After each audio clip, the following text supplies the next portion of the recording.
a former Marine, and so he can resonate with our audience. And he is going to be talking to us today about asset protection, and more specifically, what we can expect from this coming Saturday's all-day event, most of the day event that is free to ADPI members. So welcome, thanks, and I'm looking forward to this little run through here. Yeah, absolutely. Thanks, Eric. You know, I've been working with ADPI for quite some time now, and I could tell you internally, you are by far our favorite clients to work with, because, you know, being in the military, I think one of the things that they actually taught us was, you know, like the yes sirs, the yes ma'ams type of deal. So, you know, I love talking to you because not only are you intelligent, but you're also polite. And I could tell you, but just from that perspective, we want to see the success coming out of ADPI that much more, because I believe what you give is what you get. And what we're getting out of ADPI has just been so thankful to be able to part of working with you guys. Yes, sir. Thank you. I know. It is funny when I do say that on my phone calls too. They say, "Don't call me sir." I'm like, "I'm sorry. It's ingrained in me. Like, I just can't get it out of me." Well, it's good. It's a good starting point anyway. So, all right. So this event on Saturday, this is a free event, right? It is. We normally would charge for these events. Back in the pre-COVID days, people would pay $1,000 per person to come attend these events. Okay, and it's 9 to 5, 9 to 6, something like that. It's pretty much an all-day event this Saturday, right? It will be. Now we're going to have obviously breaks in between, but the purpose of that is we're condensing normally a 3-day event into typically about 8 hours. And the reason why we wanted to be able to do that, because you have the flexibility, hopefully being at home right now. And so we want to teach you the medium, because right now when you go to Google or other types of sources, whether it's YouTube, whatever it may be, there's a difference between getting accurate information and relevant information. Ooh, yeah. I just had a conversation earlier with a person who the CPA gave them accurate information, but it wasn't relevant to their needs. And I said, unfortunately, when you're getting information from a CPA, but if they're not really looking at your overall structure, then how do you know you're getting the right advice? Yeah, that's a great point, and we can talk about that in a minute too. So I would like to get into to give our viewers right now some meat. Yeah. What are they going to expect out of this weekend's workshop? I'd say if I had to boil it down to 3 things, Eric, the first thing we look at is asset protection. Like, it sounds so great and sexy, but what does that really mean? And when you combine asset protection with anonymity, so in other words, just because we create a corporation or an LLC, how important is anonymity? Do we want to have that for all of our entities, or maybe just a few key ones? So asset protection is important because, especially what we've learned during these pandemic times, is there's people that are doing very well and successful, and then there's other people that are not.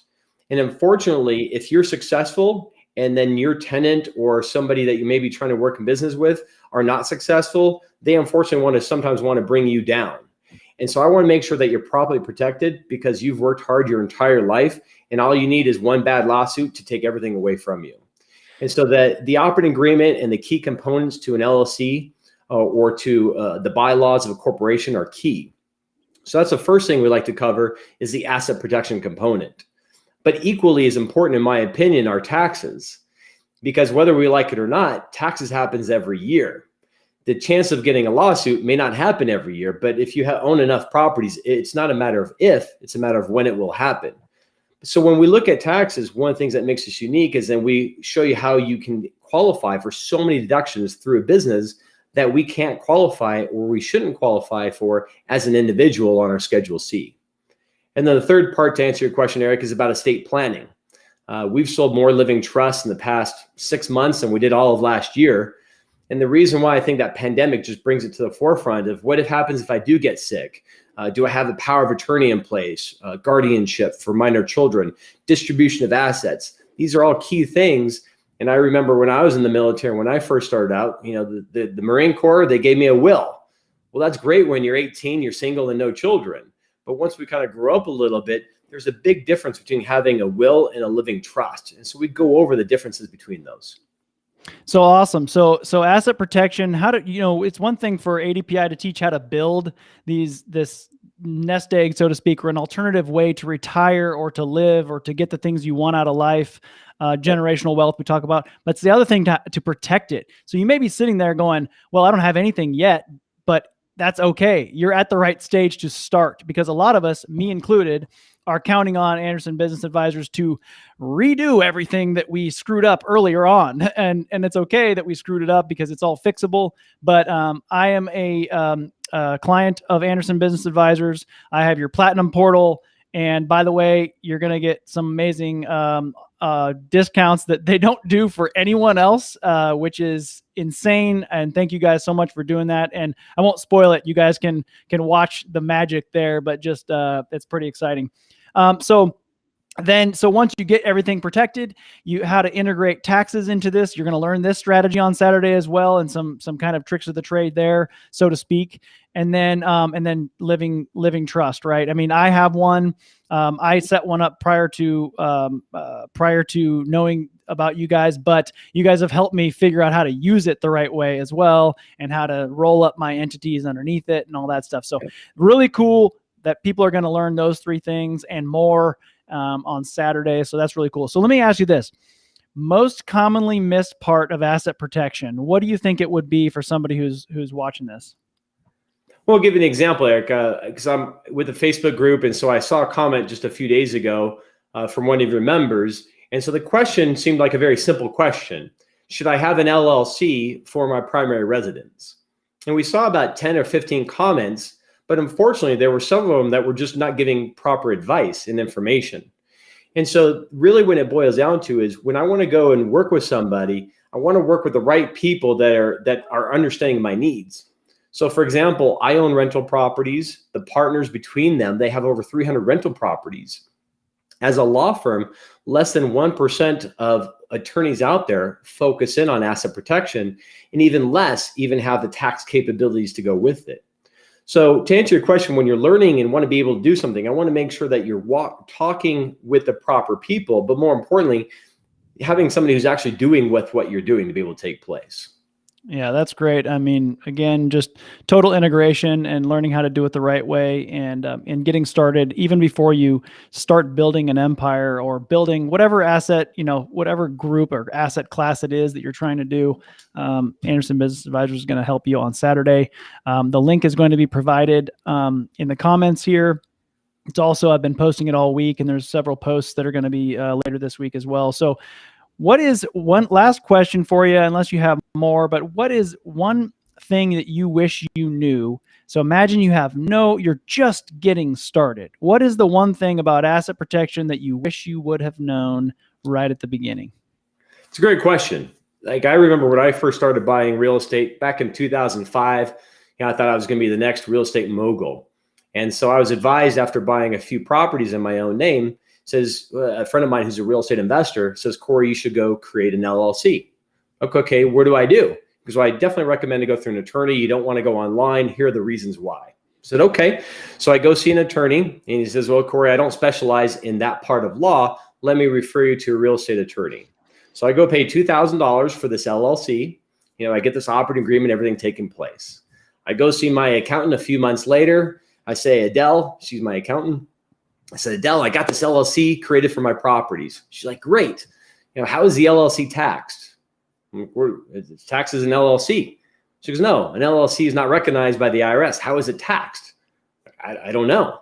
So I go back, see the attorney, and the attorney says, oh, it's taxed as an S corp. So I go back and tell her. She goes, well, why did he do that? He's an idiot. Like, why is the attorney an idiot? Well, this is passive income. It shouldn't be owned by the S corp to be able to take place.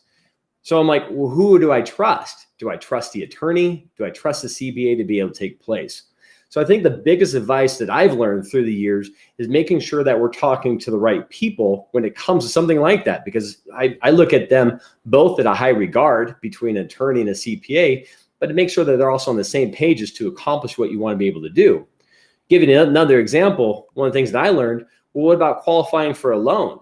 So if I take so much in deductions, then I'm like, yay, I didn't pay any taxes when it came federally. Well, then I'm also not going to qualify for a loan to the bank.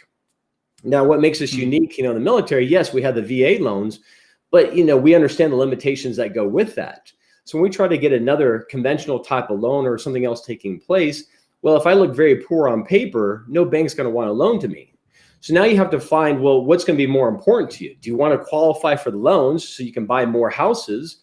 And if so, do we have to do private money, hard money lending? How does all that come and take place?